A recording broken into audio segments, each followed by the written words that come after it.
10 মাস 10 দিন মায়ে গর্ভে দিলেন ঠাই, রক্ত মাংস খাইয়া মায়ের ববে আইলাম বাই। ভূমিষ্ঠ হইয়া আমি উঠিলাম কান্দিয়া, শান্ত করিল মায়ের বুকের দুধ দিয়া।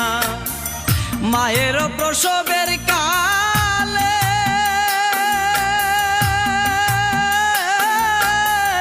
বুক বেশা যায় নয়ন জলে রে,